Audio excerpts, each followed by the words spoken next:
بسم اللہ الرحمن الرحیم، السلام علیکم۔ آج آپ ہر پروگرام میں دیکھتے ہیں کہ ایک مہمان کا تعارف ہوتا ہے جو کہ میزبان بتاتا ہے اس کے جو اچیومنٹس ہیں اس کے متعلق اور اس کی جو کنٹریبیوشن ہے ہمارے معاشرے میں اس خاص موضوع کے حوالے سے وہ کیا ہے، اور اس مہمان کی وجہ سے ہماری سوسائٹی میں اگر کچھ ڈائلاگ کوئی ڈسکورس شروع ہوا اس کو کسی ڈائریکشن میں اس کی کنٹریبیوشن لے کے گئی۔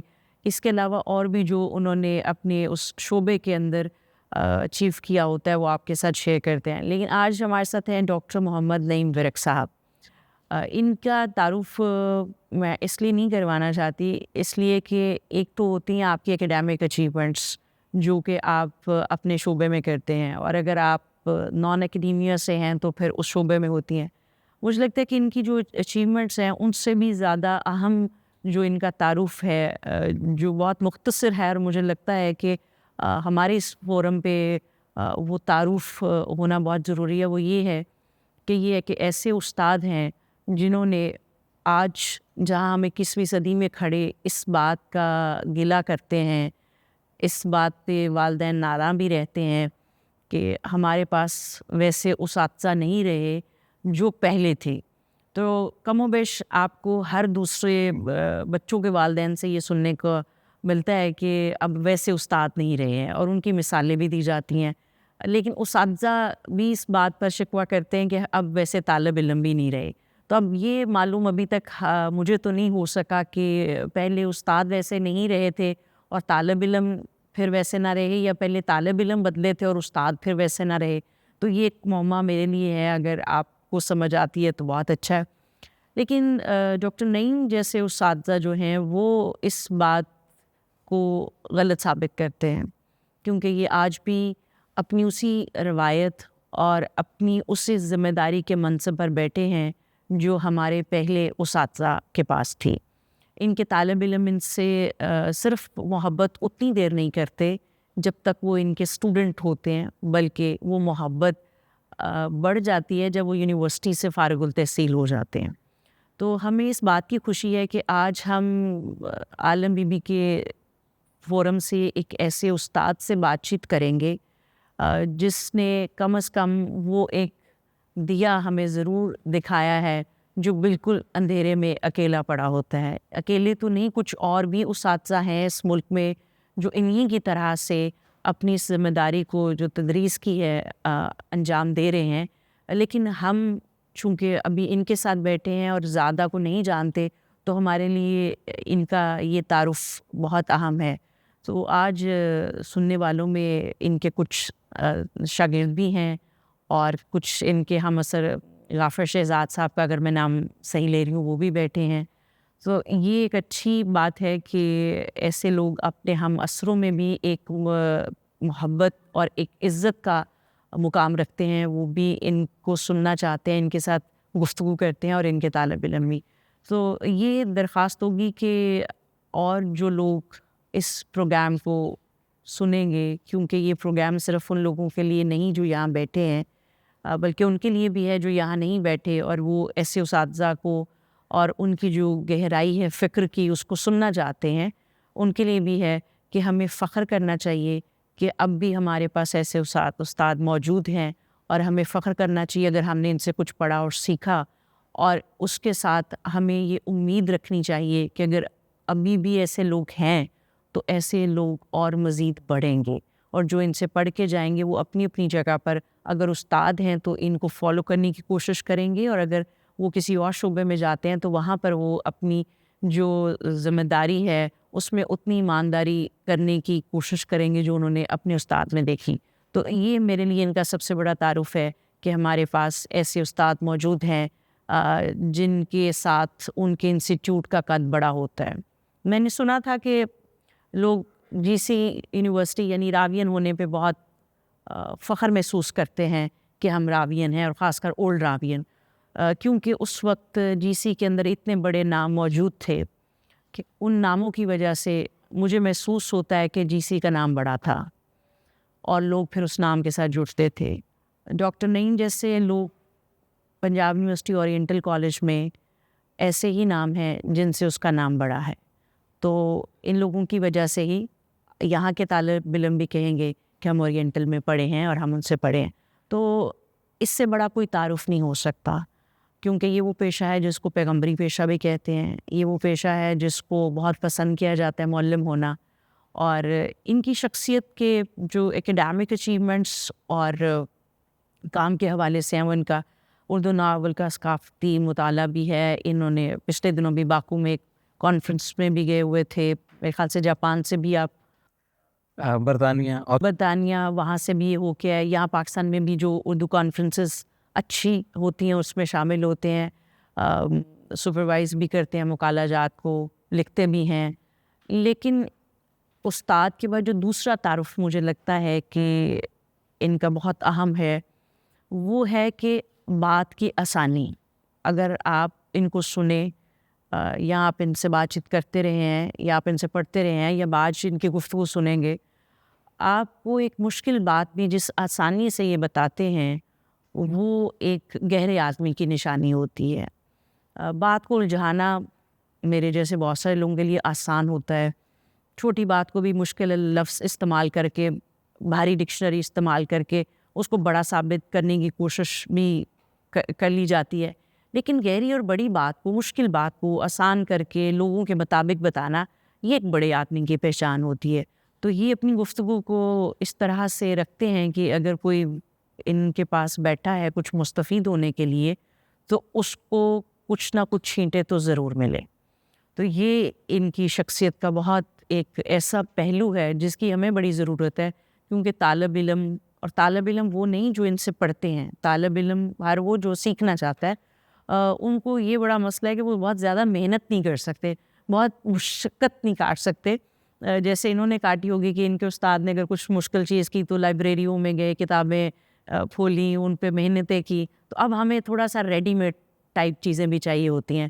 تو ہمارے جیسے جو طالب علم ہیں ان کی اس سوچ کو سامنے رکھتے ہوئے یہ کافی آسان بھی کر دیتے ہیں کہ چلو کچھ تو سیکھ لو، یہ بھی کرتے ہیں. اور ایک آخری چیز کہ شخصیت بہت خوشگوار اور ملنسار ہے. آپ کو جو ہمارے موجودہ بہت زیادہ پڑھے لکھے لوگوں کے چہروں پہ اور شخصیت میں ایک بھاری بھرکم پن ہے، وہ قطعی محسوس نہیں ہوگا.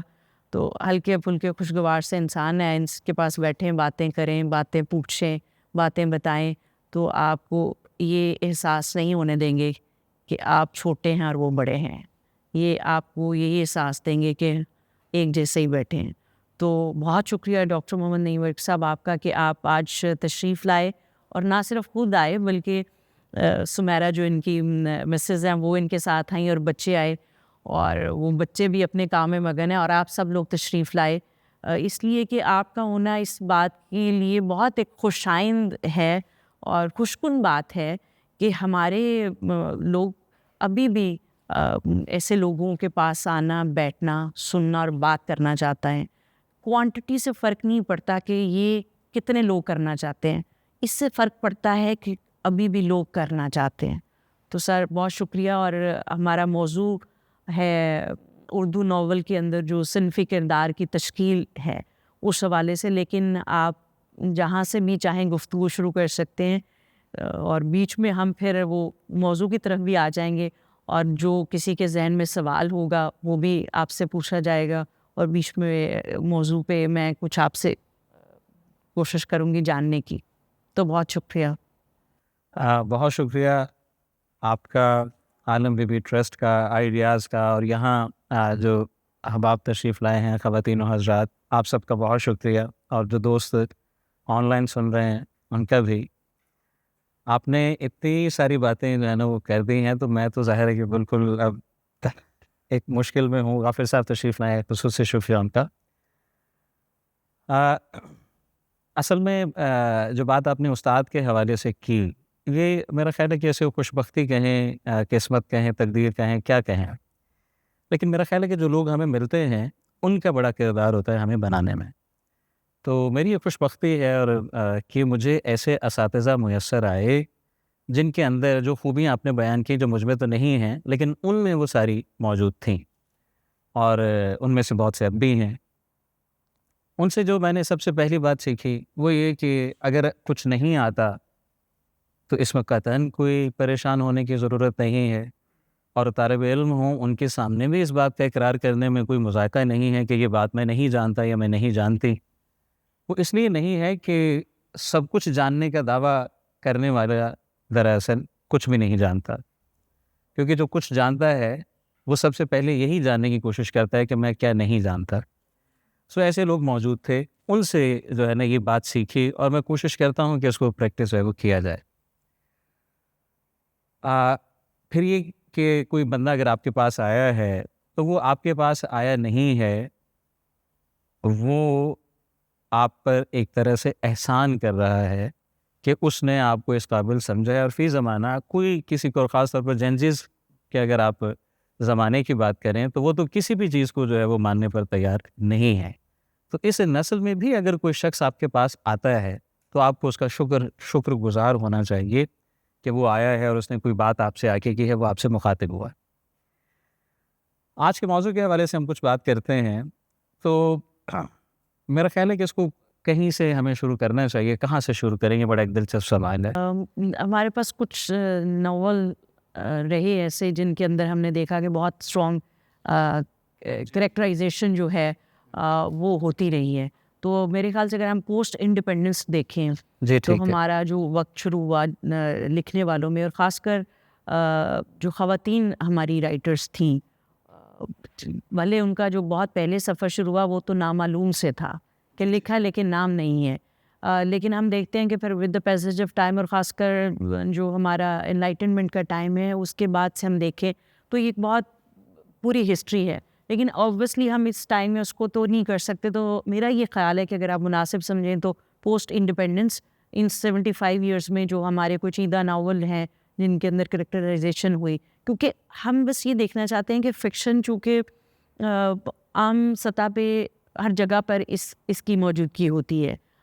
مثال کے طور پہ ہم دیکھتے ہیں کہ اس سے آپ کا اختلاف ہے یا اتفاق ہے کہ ہماری آج کے دور کی عمیرہ احمد اور اس پوری کلین کی جو رائٹرز ہیں جو بہت مشہور ہوئی، ناول لکھا، کہانی لکھی ہے، ڈرامہ لکھا، تو اس سے ایک اور ہی طرح کی عورت کا وجود ہمارے سامنے ہے۔ اس سے پیچھے اگر ہم جاتے ہیں تو بانو قدسیہ، خالدہ حسین، یہ لوگ لکھ رہے تھے، رضیہ بٹ لکھ رہی تھیں، تو ان کرۃ العین حیدر اس سے پیچھے جائیں تو وہ آ جاتی ہیں۔ تو ہم نے دیکھا ہے کہ کہاں کرۃ العین حیدر، اور اب ہم یہاں کھڑے ہیں جہاں پہ ہمارے پاس عمیرہ احمد لکھ رہی ہیں۔ تو اس سے ایک فرق تو ہم دیکھتے ہیں کہ صنفی کردار کے اندر ویسا اس کو پھر سمجھا جانے لگتا ہے۔ تو آپ اگر اس حوالے سے دیکھ رہے ہیں، چلیں ہم حال سے جو ہے نا ریٹروسپیکٹیولی چلتے ہیں۔ غالباً سیلیٹ نے کہا تھا کہ جب کوئی شے، کسی ادبی کوئی شے فوراً مشہور ہو جائے، مقبول ہو جائے اور اپنا مقام بنا لے تو اس میں سے صرف ایک بات برآمد ہوتی ہے کہ یہ ہمیں کچھ نیا نہیں بتا رہی، یہ ہم سے وہی بات کر رہی ہے جو لوگ پہلے سے جانتے ہیں اور مانتے ہیں۔ اب دو پہلو ہو گئے، ایک جاننا ہے اور ایک ماننا ہے۔ تو جو کہ لوگ مانتے ہیں تو یہ اسی مانی ہوئی بات کو زیادہ شرح و بسط سے یا تفصیل سے پیش کر رہی ہے۔ تو آپ کی جس کو ہم تحقیق کی زبان میں کہتے ہیں کنفرمیشن بائس، تو کنفرمیشن بائسنس کو یہ ایک طرح سے سہولت دے رہی ہے، اس کو تقویت دے رہی ہے، تو اس لیے وہ فوراً مشہور بھی ہو جاتی ہے۔ آج یا آج سے پہلے ایک بڑا لمبا سفر ہے جو عورت نے کیا ہے، اور لٹریچر میں یہ سمجھتا ہوں کہ اس نے عام طور پر اور ناول نے تو خاص طور پر ایک ایسا فیلڈ دیا، ایک ایسا میدان دیا جس میں صرف مرد نہیں بلکہ عورت بھی اپنا اظہار کر سکتی ہے۔ اور اس میں جو سب سے اہم بات ہے، ٹھیک ہے، آپ چونکہ خود ایک ایجوکیشنل ٹرسٹ چلا رہی ہیں، ہم نے دیکھا ہے کہ ایجوکیشن آپ کو لبریٹ کرتی ہے، آپ کو دوسرے کے سہارے سے چھٹکارا مل جاتا ہے۔ بہت پرانی بات نہیں ہے، پی ٹی وی پر میں جب چھوٹا تھا تو میں ایڈ آتی تھی بچوں کی تعلیم کے حوالے سے، تو وہ کیا تھا کہ وہ ایک ناخواندہ خاتون ہے، اور ناخواندہ خاتون ایک چٹھی آئی ہے جو تصاور میں یا باہر کہیں اس کا شوہر رہتا ہے، تو یہ ہے کہ گانا چل رہا ہے، میرے سرتاج کی چٹھی میرے نام آئی ہے۔ تو اب وہ ڈھونڈ رہی ہے کہ کون سا ایسا شخص ہے جس سے میں یہ ایک انتہائی نجی اپنی ڈائری دوں یا خط دوں اور اسے کہوں کہ مجھے پڑھ دو، تو اس میں کچھ راز کی، نیاز کی، کوئی ایسی پیار محبت کی باتیں ہوں گی تو ظاہر ہے لجا آئے گی. تو اب تحریر نے آپ کو کیا کیا؟ تحریر ہم نے جب پڑھنا سیکھ لیا اور لکھنا سیکھ لیا تو اس نے ہمیں اس ایک احتیاج سے آزاد کر دیا، پہلی بات. لیکن دوسری بات یہ بھی ہے کہ جو ہمارے وہ لوگ جو پڑھنا جانتے تھے اور لکھنا جانتے تھے ان کو، اور خاص طور پر جو مسلم ایلیٹ تھی ٹھیک ہے انڈیا کی، ان کے سامنے یہ بڑا سوال تھا کہ خاتون اگر پڑھنا سیکھ لے گی لکھنا تو کیا کرے گی. تو ایک بہت خدشہ وہ ظاہر کرتے تھے کہ وہ چٹھیاں لکھے گی اپنے آشناؤں پر اور بڑے خراب مسائل پیدا ہو جائیں گے.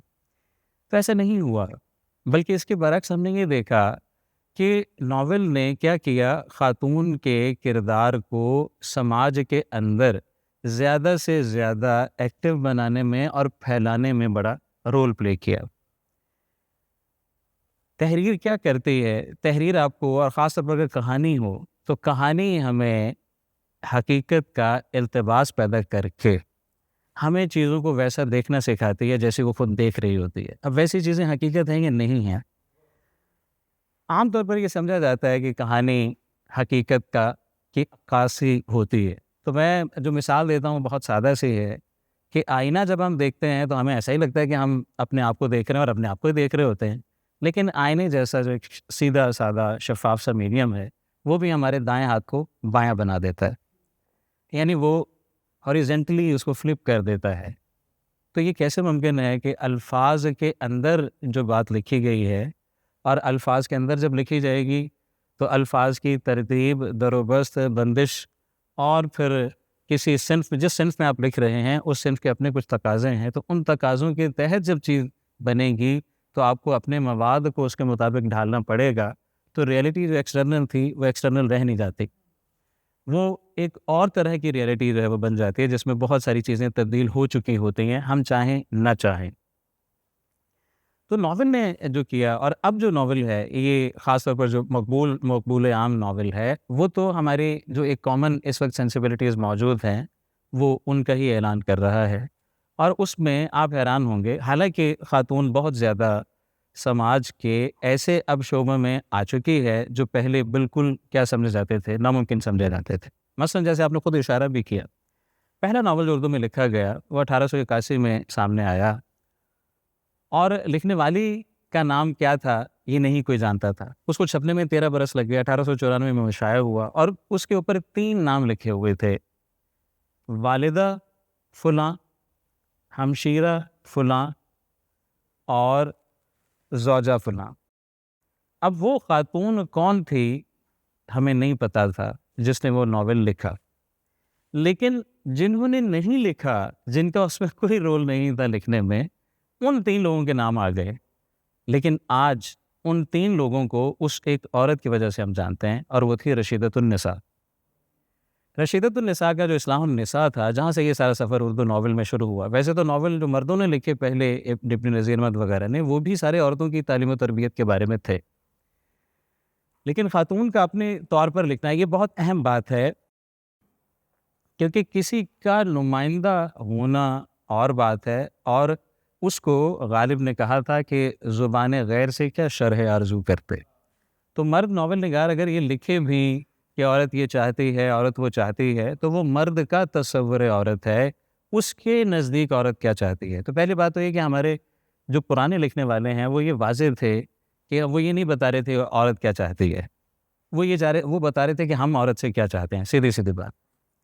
اتفاق یہ ہے کہ اس زمانے میں جو خواتین لکھ رہی تھیں وہ بھی یہی بتا رہی تھیں کہ مرد آپ سے کیا چاہتے ہیں.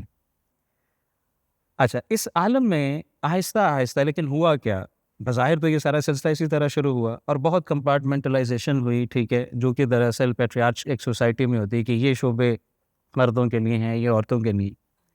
لیکن اس کمپارٹمنٹلائزیشن میں رفتہ رفتہ چیزیں جو ہیں وہ کیا ہونا شروع ہوئیں، یہ جو باؤنڈریز تھیں یہ بلر ہونا شروع ہوئیں، اور رفتہ رفتہ یہ پتہ چلا کہ نہیں، ڈاکٹر بننے کے لیے جس ذہانت کی ضرورت ہے وہ کسی جینز سے یا کسی جینڈر سے خاص نہیں، کوئی بھی بن سکتا ہے. لیکن اگر آپ اردو ناول کو دیکھیں گے تو اردو ناول میں جو ابتدائی آپ کو فیمیل کریکٹرز ڈاکٹر بنتے ہوئے دکھائی دیتے ہیں، وہ فیمیل کے طور پر ڈاکٹر نہیں بن رہے، وہ لڑکے کا روپ دھار کر کہاں جاتے ہیں؟ میڈیکل کالج میں جاتے ہیں، اور اس میڈیکل کالج میں جاتے ہوئے ان کے بھائی ہیں واحد جو ان کے ساتھ کھڑے ہیں، اور یہ بہت اہم بات ہے، باپ کھڑا نہیں ہے، رشتہ دار جو باقی لوگ ہیں وہ نہیں ہیں، اور وہاں اس سوسائٹی کے اندر یا اپنے محلے یا شہر میں رہتے ہوئے یہ نہیں کر پا رہے. تو یو پی سے ایک خاتون اٹھتی ہے، اپنے بھائی کے ساتھ کہاں آتی ہے؟ لاہور آتی ہے، اور یہاں آ کے وہ بھیس بدل کر، اب یہ بھیس بدلنا جو ہے یہ بڑا اہم ہے. اور جو ابتدائی مثلا قرۃ العین حیدر کا آپ نے ذکر کیا، تو ان کی جو والدہ تھیں ان کے ناول اگر آپ دیکھیں فیمیل کریکٹرز کے حوالے سے، اور فیمیل کریکٹرز کا جس طرح آپ اس وقت ہم گھوم پھر رہے ہیں، اور ہم اس فرق کے بغیر گھوم پھر رہے ہیں کہ یہ مرد ہے یہ یہاں بیٹھ سکتا ہے اور یہ عورت ہے یہ نہیں بیٹھ سکتی، یہ نہیں ہے. تو وہ پہلی بار ہمیں ان کے ناولوں میں ایک طرح سے یہ بات نظر آنا شروع ہوتی ہے. لیکن یہ فنومینا ان کے ہاں بھی ہے کہ عورت کو اپنا روپ بدلنا پڑتا ہے. اب روپ بدلنے کا صرف یہ نہیں کہ اس کو میل بننا پڑتا ہے، بلکہ اس کے ساتھ ساتھ یہ ہے کہ وہ مذہبی طور پر بھی بعض اوقات اس کو اپنا چینج کرنا، اب حلیہ ایسا بنانا پڑتا ہے کہ یہ نہ پتہ چلے کہ یہ مسلمان ہے یا کسی خاص مذہب سے تعلق رکھ رہی ہے. کیوں؟ کیونکہ رکاوٹیں ہیں. لیکن اب ناول میں جب آپ پڑھ رہے ہیں، اب ناول کر کیا رہا ہے؟ ناول جب یہ دکھا رہا ہے تو وہ آپ کے اندر غیر محسوس انداز میں ایک درد مندی پیدا کر رہا ہے، ایک ایمپتھی پیدا کر رہا ہے کہ خاتون کو پڑھنا چاہتی ہے، ٹھیک ہے، لیکن پڑھ نہیں سکتی. کیوں نہیں پڑھ سکتی؟ کیونکہ عورت کو نہیں پڑھنا چاہیے. کیوں نہیں پڑھنا چاہیے؟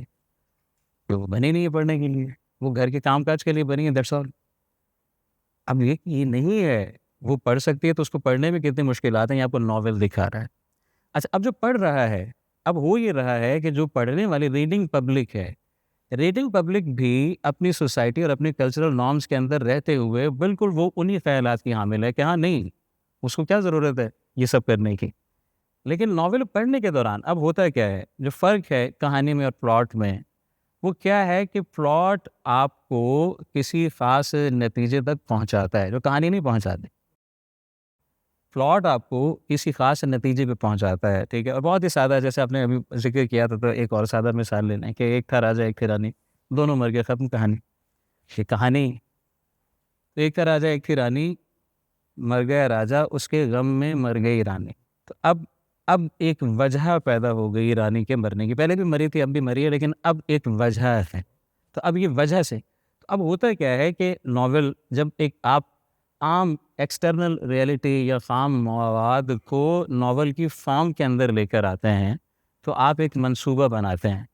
وہ منصوبہ نظر نہیں آتا، لیکن واقعات میں رفتہ رفتہ رفتہ رفتہ وہ آپ کو ایک ایسے نتیجے پہ لے جاتا ہے جہاں خود بخود زور زبردستی سے ناول آپ کو یا کوئی بھی فکشن آپ کو ڈرا کر دھمکا کر کسی دوزخ کا جو ہے خوف دلا کر قائل نہیں کرتا، نہ کوئی لالچ دے کر کرتا ہے قائل. وہ کیا کرتا ہے، وہ رفتہ رفتہ آپ کو ایک سچویشن کے اندر لے کر آتا ہے. اور یہ اتنا زیادہ اہم ہے، مثال کے طور پر غلام عباس کا ایک افسانہ ہے جس میں وہ بتاتے ہیں کہ ایک صاحب دو دوست جا رہے ہیں اور سڑک پر انہیں ایک فقیر ملتا ہے بڑے عجیب و غریب حال میں. تو وہ اس سے مانگتا ہے ان سے کہ کچھ دو مجھے. تو وہ کہتے ہیں یار یہ دیکھو کیا ڈرامے لوگوں نے بنائے ہوئے ہیں، ایسے ہی جو ہے نا بھیس بدل کے آ جاتے ہیں اور یہ کاروبار بنا کے پھر رہے ہیں. اور وہ کہاں چلے جاتے ہیں؟ سنیما. اب سنیما میں فلم دیکھ رہے ہیں. فلم میں کیا ہوتا ہے کہ فلم کا ہیرو پریشان کن حالات سے گزرنے کے بعد اس حالت میں آ جاتا ہے کہ وہ بھیک مانگنے لگتا ہے. اب جب وہ بھیک مانگتا ہوا دکھائی دیتا ہے تو وہی دونوں دوست آپ دیدہ ہو جاتے ہیں. کیا بیچارے کی حالت ہو گئی ہے. اب حقیقت میں آپ کا سامنا ہوا ایک آدمی سے، تو آپ کو لگا کہ نہیں یار یہ تو ایک ڈرامہ رچا رہا ہے، اور ڈرامے کے اندر جو صورت حال پیش کی گئی اس کو دیکھ کر آپ کو لگا کہ یہ تو حقیقت ہے.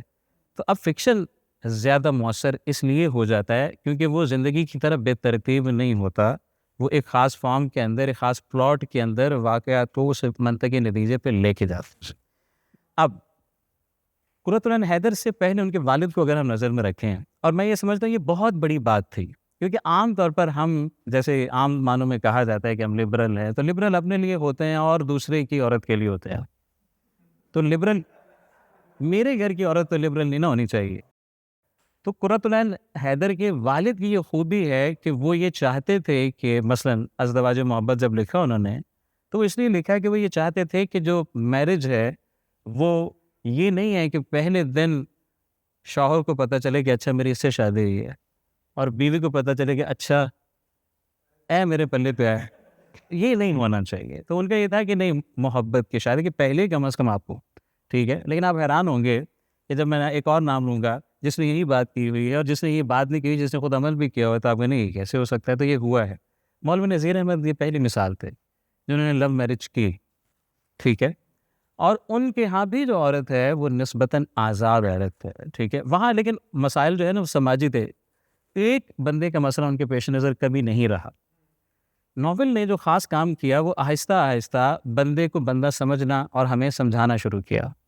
ہمیں یہ بتانا شروع کیا کہ نہیں، یہ جو ہمارے سامنے بیٹھا ہوا ہے یہ دوسرے سے مختلف ہے. اس کی صرف شکل مختلف نہیں ہے، اس کی عقل بھی مختلف ہے، اس کی زندگی بھی مختلف ہے. اس کو سمجھو. جبکہ ہمارا جو 19ویں صدی کا یا پری پارٹیشن جو ناول ہے اس میں زیادہ تر، مثلا پریم چند کو بھی دیکھ لیں، وہ زیادہ تر کیا ہے، زیادہ تر اجتماعی مسائل سے جوجھتا ہے. کیا پاکستان کے بعد کیا ہو، کیا پاکستان کے بعد جو ہمیں بڑے نام نظر آتے ہیں ان میں مثال کے طور پر جو ایک بہت اہم ہے وہ آپ نے نام لیا تھا قرۃ العین حیدر کا. قرۃ العین حیدر ویسے عام طور پر وہ بڑے تہذیبی اور سیاسی سماجی مسائل کو اپنے پیش نظر رکھتی ہیں. اور ہماری وہ ناول نگار ہیں، جیسے مغرب میں عام طور پر ہوتا ہے کہ آپ کسی موضوع پر لکھنا چاہتے ہیں تو بہت مطالعہ آپ کرتے ہیں. آپ جغرافی کا مطالعہ کرتے ہیں، آپ سماج کا مطالعہ کرتے ہیں، تاریخ کا مطالعہ کرتے ہیں، جس بھی علاقے کے بارے میں آپ لکھنا چاہتے ہیں. تو ان کے اندر یہ خوبی تھی. لیکن ان کے اندر جو دوسری خوبی تھی ایک اور زیادہ اہم، وہ یہ ہے کہ وہ یہ جانتی تھیں کہ تاریخ کے ڈرامے میں جو بھی کچھ ہو رہا ہوتا ہے وہ کسی کردار پر ہو رہا ہوتا ہے. وہ بیتتی ہے تو کسی کردار پر بیتتی ہے. اب انہوں نے مثلاً آخر شب کے ہمسفر میں جو ظاہر ہے کہ آپ سب جانتے ہیں کہ ترقی پسند تحریک اور اس کی ایک ناکامی کا بیانیہ ہے، اس میں یہ دکھایا ہے کہ کون، صرف مردوں کا یہ کوئی مسئلہ نہیں تھا کہ مرد ہی مرد نہیں تھے جو اس سماج میں غریب کی بات کر رہے تھے، عورت بھی کر رہی تھی. اب عورت میں ایک کریکٹر ہے، ٹھیک ہے، اور جو بہت خاص بات ہے، آپ کو ناول میں یہ بات محسوس ہوگی. وہ کیا ہے؟ وہ یہ ہے کہ خاتون کی سینسیبلٹی میل کی سینسیبلٹی سے مختلف ہوتی ہے. اب پرانی ناول نگار کیا کر رہی تھی، وہ آپ کو یہ بتا رہی تھی کہ مرد آپ سے کیا چاہتا ہے. نئی ناول نگار اس سے آگے بڑھی تقسیم کے بعد یا تقسیم سے ذرا پہلے کے دور میں، تو اس نے یہ بتانا شروع کیا کہ نہیں، عورت اور طرح سے دیکھتی ہے، محسوس اور طرح سے کرتی ہے. ایک تو پہلا تو یہ میجر شفٹ ہے جو ہمیں نظر آتا ہے کہ پہلے جو مثلا پریم چند کے یہاں جو مسائل ہیں ان میں یہ ہے کہ اگر قومی مسئلہ ہے تو وہ مسئلہ سب کا ہے اور سب اس کے لیے کھڑے ہو رہے ہیں. تو ان میں براہمن بھی ہیں اور شودر بھی ہیں، سب کوشش کر رہے ہیں، لیکن کوشش وہ ایک نیشنلزم کے لیے کر. یہاں آ کے ہمیں پتہ چلتا ہے کہ نہیں، خاتون، اب خاتون کی سینسیبلٹی کیسے ہمیں پتہ چلتی ہے. اب مثال کے طور پر قرۃ العین حیدر کے یہاں یہ خوبی ہے، اگر آپ ان کی نثر دیکھیں تو ان کے یہاں کوئی جملہ ایسا نہیں ہے کہ کسی مظہر کی اگر وہ بات کریں تو وہ اس کے ساتھ کوئی صفت نہ لگائیں، ٹھیک ہے. اگر وہ دیوار دکھائیں گی تو وہ ضرور بتائیں گی اس کا رنگ کیا ہے. اگر وہ گھر بتائیں گی تو اس کا سائز، یا اگر اس کا ماتھا یا جو ہے بیرونی اس کا پورچ اس کا دکھا رہی ہیں، کمرہ دکھا رہی ہیں. اب یہ کیا ہے؟ اب یہ ہے کہ خاتون کے لیے کسی شے کو محسوس کرنے کا مطلب وہ شے جو ہے اس کی صرف اور صرف پریگمیٹک ویلیو اس کے پیش نظر نہیں ہے، بلکہ ایک ایستھیٹک ویلیو جو اس شے کی ہے وہ بھی ان کے پیش نظر تھی. اب قرۃ العین حیدر کے تمام ناولوں میں اگر آپ دیکھیں تو کنواں ہے تو کنواں خالی آپ کو کنواں نظر نہیں آ رہا ہے، ٹھیک ہے، کچھ اور بھی اس کے ساتھ ہے. اچھا، دوسری بات آپ دیکھیں ان کے کریکٹرز میں جو ایک اور بات ہے، مثلاً یہ کہ وارث سلمی نے اس پہ بڑا اعتراض کیا کہ جناب جو ساڑیاں بیچی گئیں فنڈ دینے کے لیے، تو اتنا تو اس لڑکی کو دکھ نہیں تھا جتنا مس حیدر کو دکھ ہوتا رہا کہ کم از کم 4 بار انہوں نے ناول میں ذکر کیا ہے. اب پرابلم کیا ہے؟ پرابلم یہ ہے کہ ماں کی، دادی کی، خاندان کی رکھی ہوئی ساڑی کی قدر و قیمت کیا ہے، وہ احساس ایک مرد کے اندر پیدا ہو ہی نہیں سکتا. آپ محسوس ہی نہیں کر سکتے اس بات کو. آپ کے لیے وہ ایک ساڑی ہے، لیکن خاتون کے لیے وہ ساڑی نہیں ہے، اس کے لیے وہ ماں کا پورا وجود ہے. تو اگر وہ پورا وجود اب میں اس طرح سے محسوس نہیں کر سکتا، اس لیے مجھے لگتا ہے یار یہ کیا بات ہوئی، اس کو بار بار پریشانی ہو جاتی ہے کہ چوتھی بار اس نے ذکر کر دیا کہ بالوچر ساڑیاں جو ہے اس نے بیچ دیں. سو اب قرۃ العین حیدر کے یہاں ہم یہ دیکھ رہے ہیں کہ رفتہ رفتہ چیزیں اپنی جو سینس ہے، ٹھیک ہے، حواس کے ساتھ جو ہم محسوس کر رہے ہیں، ان کو دیکھ رہے ہیں، ان کو سن رہے ہیں، ان کی آواز کو ان کو سونگھ رہے ہیں، ٹھیک ہے، اس کے ذائقے کو یہاں چکھ رہے ہیں، ٹھیک ہے.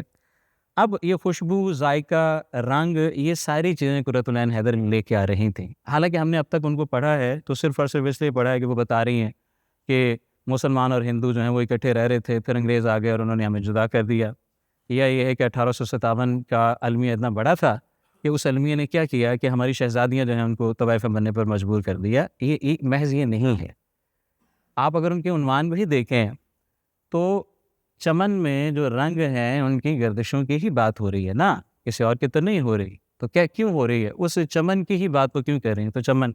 تو وہ چمن کیا ہے، اس چمن آرائی میں کیا تھا، اور کریکٹرز کون ہیں؟ میل کریکٹرز کے ساتھ ساتھ ان کے بالکل برابر کھڑے ہوئے ہیں. اچھا، برابر کھڑے ہونے کا مطلب کیا ہے کہ ان کے یہاں ہمیں یہ کشمکش نظر نہیں آتی.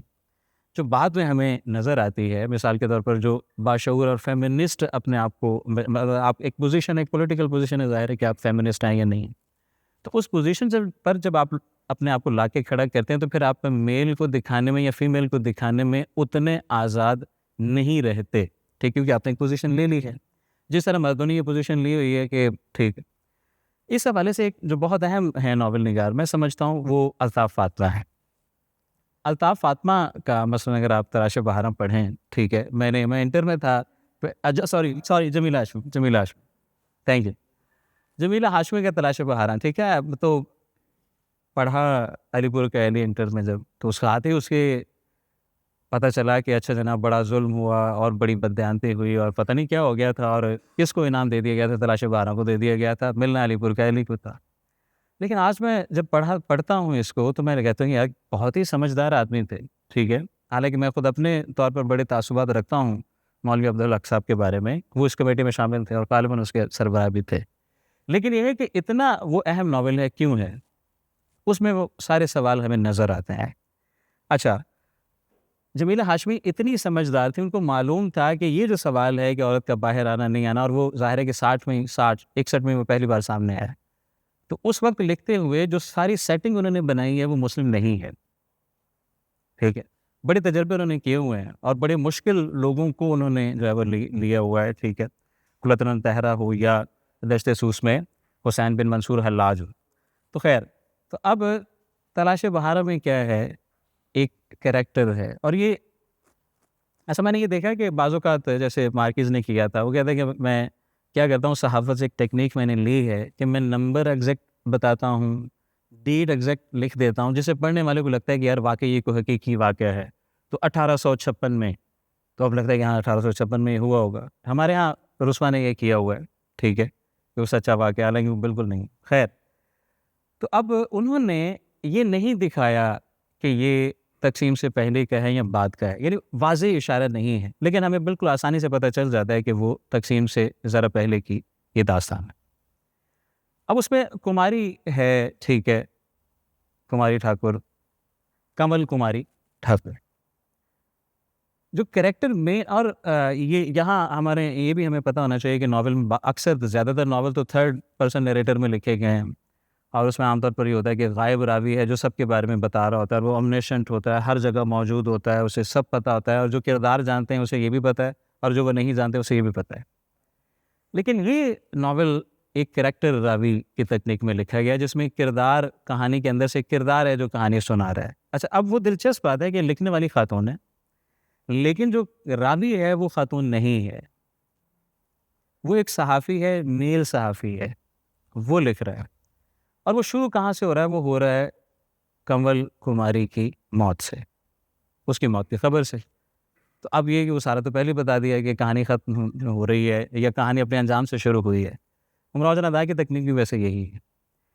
اب وہاں وہ ڈسکشن جو آج ہم کرتے ہیں، میں بالکل بڑا حیران ہوا کہ 60s میں وہ یہ ڈسکشنز کر رہی تھی کہ مرد کیا ہے، عورت کیا ہے، کتنا سماجی طور پر مرد کا حصہ ہے، عورت کا حصہ کتنا ہے. مثلا اس میں ایک سین ہے جس میں اسی کی بیوی اس کی بیٹی کو بنگالی ہیں، تو اب بیٹی کو وہ کہتے ہیں کہ تم نے میٹرک کر لیا ہے، دیٹس آل، اب تمہاری شادی ہونی ہے، ہمارے ہاں ہمارے خاندان میں کبھی یہ نہیں ہوا کہ بچی کی شادی جو ہے، میری شادی 14 برس کی عمر میں ہو گئی تھی، تمہاری اب شادی کرنی ہے.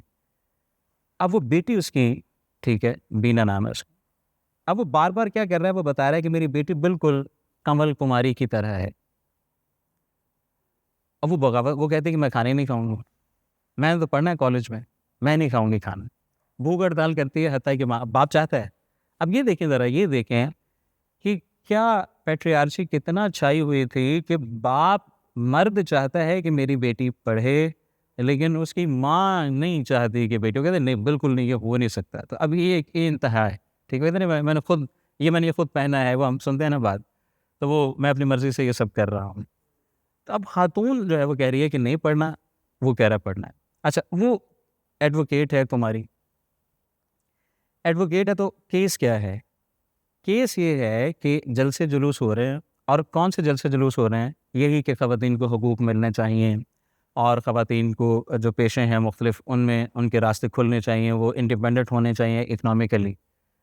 تو اسی دوران میں ایک بڑے خاندان، برہمن خاندان کا ایک بیٹا ہے، جس کو اسی طرح جلسے جلوسوں میں ملتے ملاتے ایک خاتون ہے جو ویش ہے، وہ پسند آ جاتی ہے. وہ پڑھی لکھی ہے لڑکی، بہت اچھی ہے، بہت ایکٹیو ہے پولیٹیکلی، اور وہ شادی ہو جاتی ہے. اچھا، اب اس شادی پہ جو پوری سوسائٹی کا رد عمل ہے، وہ کیا کہ اخباروں میں چھپ رہا ہے کہ یہ کیسے ہو گیا، وہ کیسے ہو گیا.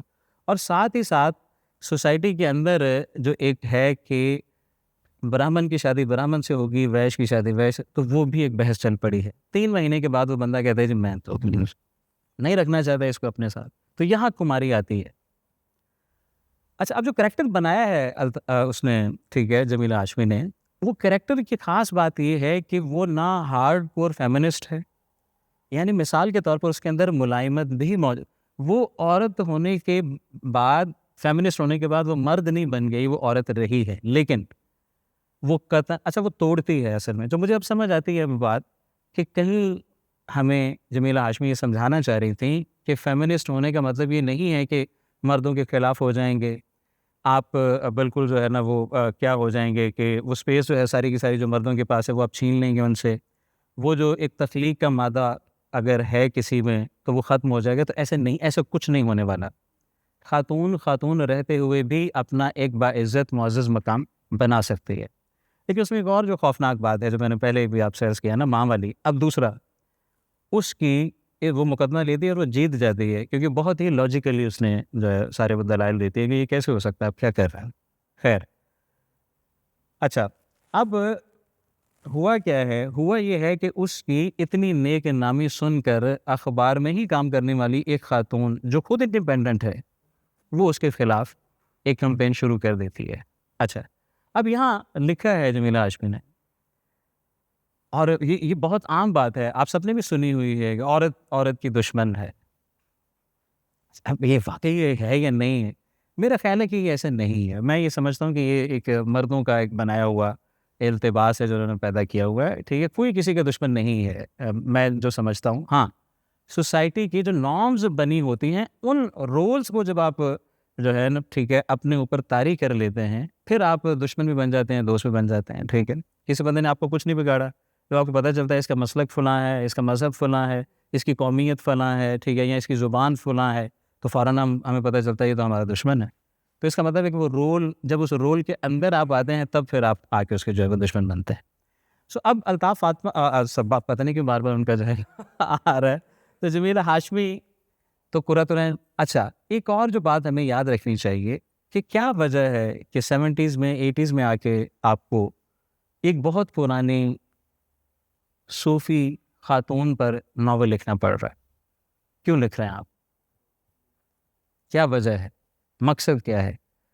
کبھی بھی کوئی تحریر جس زمانے میں لکھی جاتی ہے، یہ ناممکن ہے کہ وہ اپنے زمانے کے سوالوں سے بالکل قطع تعلق کر کے لکھی جائے. یہ ہو ہی نہیں سکتا، کیونکہ ہم جہاں بیٹھے ہوئے ہیں، ہم جہاں کھڑے ہوئے ہیں، جہاں ہم پلے بڑھے ہیں، اس ساری سچویشن سے نکل کر اپنے آپ کو بالکل الگ آپ کر ہی نہیں سکتے. پہلی بات تو یہ ہے کہ جس زبان میں آپ لکھ رہے ہیں، یہ تو نہیں نہ ہو سکتا کہ آپ 500 سال پرانی زبان لکھیں، ناممکن ہے. جو زبان ہے وہ اپنی پورا ایک طرز احساس، اپنا جو کلچرل اس کا ایتھوس ہوتا ہے وہ لے کے آتی ہے، آپ اسے نہیں نکل سکتے. ٹھیک ہے، کوشش ہم کرتے ہیں لٹریچر ایک طرح سے، ٹھیک ہے، ناول نگار یہاں بیٹھے ہوئے بتائیں گے کہ بعض اوقات ہم اپنے تعصبات سے نکلنے کے لیے ناول کا رستہ اختیار کرتے ہیں. بعض اوقات اپنے جو اشکال ہوتے ہیں، یعنی میں ایک بات سمجھ نہیں پا رہا تو میں اس بات کو سمجھنا چاہتا ہوں تو میں شعر لکھ کے مجھے وہ بات سمجھ آ جاتی. میرے اندر ایک گرہ ہے تو اس گرہ وہ کھل نہیں رہی تو وہ نظم لکھ کر وہ کھل جاتی ہے.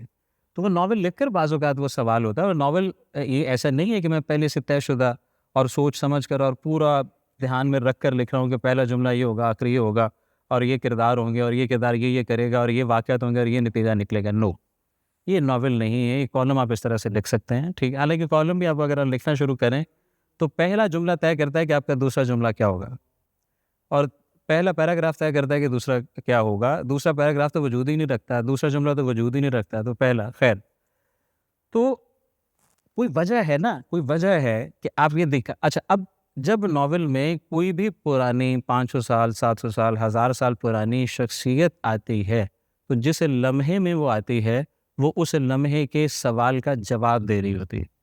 یہ نہیں ہوتا کہ وہ اس کانٹیکسٹ میں ہم اس کو دیکھتے ہیں، نہیں، ایسا نہیں ہے. اور اس کی ضرورت حال سے پیدا ہوتی ہے. ماضی کو جب بھی ہم دیکھتے ہیں ہمیں اس کی ضرورت حال سے، حال کی ضرورت کے تحت ہم دیکھتے ہیں، اور وہیں سے ہمارا ماضی کا تصور جو ہے وہ بنتا ہے کہ ہم نے غزنوی کو کیا سمجھنا ہے، غوری کو کیا سمجھنا ہے. اس کا تعلق یہ ہے کہ ہماری اپنی پوزیشننگ کیا ہے، ہم کیوں دیکھ رہے ہیں ان کو. سو قرۃ العین طاہر ایک بہت غیر معمولی کردار ہے نا. اب آپ کو ہمیں بتا رہی ہیں، ہمیں بتایا جا رہا ہے کہ ان کے سوالوں کا جب جواب علماء کے پاس نہیں ہے تو وہ فتویٰ دیتے ہیں، وہ فتویٰ دے دیتے ہیں. اب فتویٰ کیا ہے؟ کب فتویٰ زیادہ اتنا اہم ہو گیا ہے؟ ٹھیک ہے، دیکھیں، پرانے فتوے اور نئے میں بڑا فرق ہے، بہت فرق ہے. اور بہت فرق اس میڈیا کی وجہ سے ہے جو آج موجود ہے. ٹھیک ہے، مثال کے طور پر جو ہمارے علماء ہیں ان سے جب کوئی سیکھنے جاتا تو وہ طے شدہ ہوتا تھا کہاں بیٹھا ہوا ہے بندہ، کہاں نہیں بیٹھا ہوا، اور اس کا تعلق کس دربار سے ہے. تو اس دربار کے لوگ زیادہ تر عام طور پر یہی ہوتا تھا. بہت کم لوگ ہوتے تھے جو کسی خاص پیشے سے تعلق نہ رکھتے ہوں اور وہ کسی بندے کو جانتے بھی ہوں. مثال کے طور پر سعدی اپنے زمانے میں ٹھیک ہے ہندوستان کے کسی بڑے شاعر کو جانتے ہیں، یہ بات ہمیں پتہ ہے.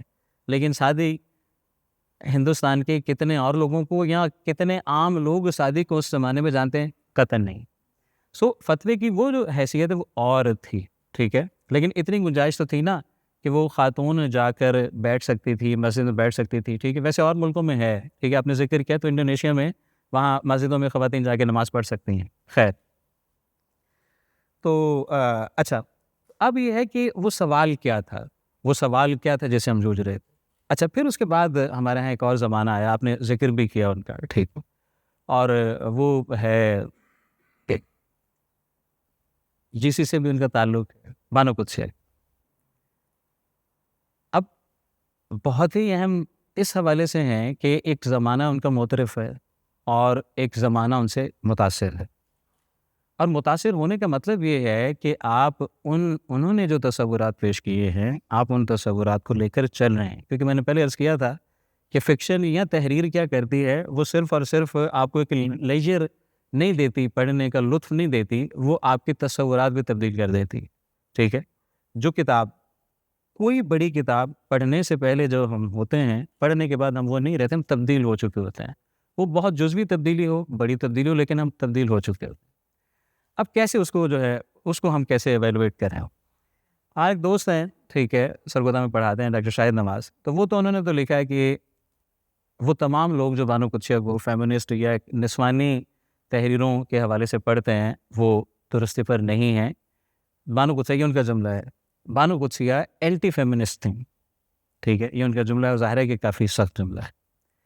لیکن اب اگر مثلا راجا کو ہم دیکھیں تو یہ کیا وجہ ہے کہ کوئی ایک کریکٹر ایسا ہمیں دکھائی نہیں دے رہا جو بے راہ روی، فیمل کریکٹر جو بے راہ روی کا شکار نہ ہو. وہ گھر کی خاتون ہے، وہ ریڈیو پر کام کرنے والی خاتون ہے، وہ کالج میں پڑھنے والی خاتون ہے، یعنی کوئی خاتون ایسی نہیں تھی. آپ یہ کیا دکھانا چاہ رہے ہیں؟ آپ یہ کیا دکھا رہے ہیں؟ سوال یہ ہے کہ سوسائٹی کے جس سیکشن میں ان کی نظر گئی ہے اس سوسائٹی میں اس بندے پر ان کی نظر گئی ہے جو بندہ کیا ہے کہ وہ کوئی بھلے کی زندگی نہیں گزار رہا، اس کی زندگی میں کوئی نہ کوئی ٹیڑھ ہے. اب ایسا تو نہیں ہے، ایسا تو نہیں. یہ تو ویسے ہی بات ہے جیسا عام طور پر ہمارے یہاں ایک تعصب میں یہ سمجھا جاتا ہے کہ لکھنؤ میں صرف طوائفیں ہوتی تھی. نہیں، ایسا نہیں. صرف اور صرف امراؤ جان ادا ایک کوٹھے کی داستان تھا، اس میں طوائفیں ہیں. لکھنؤ میں طوائفیں نہیں تھیں. ٹھیک، لکھنؤ میں طوائفیں تھیں، طوائف میں لکھنؤ نہیں تھا. ٹھیک ہے، لاہور میں بھی اور ہر بڑے شہر میں جو ہے ایسا موجود ہوتا ہے، بازار یا کوئی جگہ ایسی. اس کا مطلب یہ تھوڑا ہے کہ وہ پورے کا پورا شہر ہی ویسا ہوتا ہے. اب یہ کہ بانو بسے یہ کیا کر رہی تھیں. ٹھیک ہے، ایک ان کا افسانہ ہے بڑا دلچسپ، لیکن وہ جو ہے نا، وہ جو ایک سخت رائے ہے اس میں ایک دراڑ ڈال سکتا ہے. وہ ہے انتر ہوت اداسی. اب یہ ہے کہ جب وہ خاتون ہے، ٹھیک ہے، ایک خاتون کی کہانی ہے، 3-4 اس کی زندگی کے انہوں نے سیکشنز لیے ہوئے ہیں. جب وہ نوجوان لڑکی ہے تو اس کی ماں اس پہ شک کر رہی ہے، ٹھیک ہے، کہ تم کسی یار سے ملنے جا رہی. شوہر ہے، شادی ہو گئی ہے تو شوہر شک کر رہا ہے. ٹھیک ہے، یہاں تک تو بات پھر بھی کسی حد تک جو ہے وہ گزارا ہو سکتا تھا، اگرچہ یہ بھی نہیں ہونا چاہیے ظاہر. جب وہ عمر رسیدہ ہو جاتی ہے تو اس کا بیٹا اس پہ شک کر رہا ہے. واٹ از دس؟ اچھا، اب اس افسانے کو ہم 2 طرح سے دیکھ سکتے ہیں. ایک تو وہی جو پہلا طریقہ ہے کہ جناب ان کو تو لگتا ہے کہ ہر بندہ ٹھیک ہے، تو لیکن انتر ہوت اداسی، اگر اس افسانے کا عنوان ہم نظر میں رکھیں تو وہ اس تکلیف کو دکھا رہی ہیں کہ یہ کیا ہے کہ خاتون کو ہمیشہ، یعنی وہ خاتون جو سیتا تھی، تو سیتا سے لے کے آج تک اپنا کردار ثابت ہی کرنا پڑ رہا ہے. بطور بیٹی ثابت کرنا پڑ رہا ہے، بطور بیوی ثابت کرنا پڑ رہا ہے، حتیٰ کہ بطور ماں بھی ثابت کرنا پڑ رہا ہے. تو وہ ایک کٹہرے میں کیوں کھڑی ہے؟ سوال یہ. تو یہ فکشن ہمیں دکھا رہا ہے کہ خاتون کو ہم نے کیوں کٹہرے میں جو ہے وہ کھڑا کیا ہوا ہے. اچھا، اس کے بعد جو ایک اور ہے وہ میں ضرور ڈسکس کرنا چاہتا ہوں. جی، اس کے ساتھ ہم چاہتے ہیں کہ آپ کشور ناہید صاحبہ نے بھی خاص کر عورت کو ہی موضوع بناتے ہوئے لکھا ہے، جو فکشن اس پہ ہو سکے. اور یہ ضرور بتائیے کہ جو بانو قدسیہ کا ناول جس کے اوپر آپ نے بات کی کہ وہ اینٹی فیمنسٹ ہے، تو اسی طرح سے کچھ فیمیل رائٹرز کو کہا جاتا تھا کہ وہ بہت ہارڈ کور فیمنسٹ ہیں. فہمیدہ ریاض بھی کہانی لکھ رہی ہے، ہمارے پاس کشور ناہید بھی لکھ رہی ہے. تو یہ کیسے آپ دیکھتے ہیں اس پورے بیک گراؤنڈ کو؟ اچھا، میرا یہ خیال ہے کہ جو بندہ ری ایکشن میں لکھتا ہے وہ بھی پھنسا ہوتا ہے ایکشن والے کے ساتھ. کیوں؟ کیونکہ جس کے سامنے آپ ریئیکٹ کر رہے ہیں، جو بندہ وہ بات کرے گا لا محالہ آپ اس کے اینٹی بات کریں گے. اس کا مطلب ہے کہ اصل میں ڈرائیونگ فورس جو ہے وہ کون ہے؟ ایکشن. وہ ایکشن والا ہے. تو اس میں پھنسنے کا مطلب یہ پھنسنا جو ہے یہ ٹھیک نہیں ہے. آپ آزادانہ اگر لکھنا چاہتے ہیں تو پھر آپ کو کسی کا جواب دینے کی ضرورت نہیں. تو ان کا ٹھیک ہے، زیادہ کشور صاحبہ کا ٹھیک ہے، مجھے ایسا لگتا ہے، میں لیکن بہت تفصیل سے ان کو نہیں پڑھا، اس لیے میں پوری ذمہ داری سے یہ بات نہیں کر رہا. لیکن جو ایک تاثر ہے، پہلا تاثر ہے وہ یہ ٹھیک ہے. مجھے یاد ہے سرگودا میں ایک دفعہ وہ تشریف لائی تھی، میں وہاں پڑھا رہا تھا. بڑی اچھی انہوں نے ایک بات کی تھی کہ انہوں نے کہا تھا کہ لڑکیوں کو مخاطب کر کے کہ بیٹیوں اپنا نام نہ بدلنا، یہ تمہاری شناخت ہے. اچھا، اب یہاں سے ہمیں اندازہ ہوتا ہے کہ وہ کیا ان کا موقف جو ہے وہ کیا ہے کہ خاتون کا نام. اچھا، اب ہوتا یہ ہے، میری بیٹی ہے کہ اس کا نام جو اس کا نام ہے اس کا وہی نام ہے، اس کے نام کے ساتھ میرا نام نہیں لگا ہوا.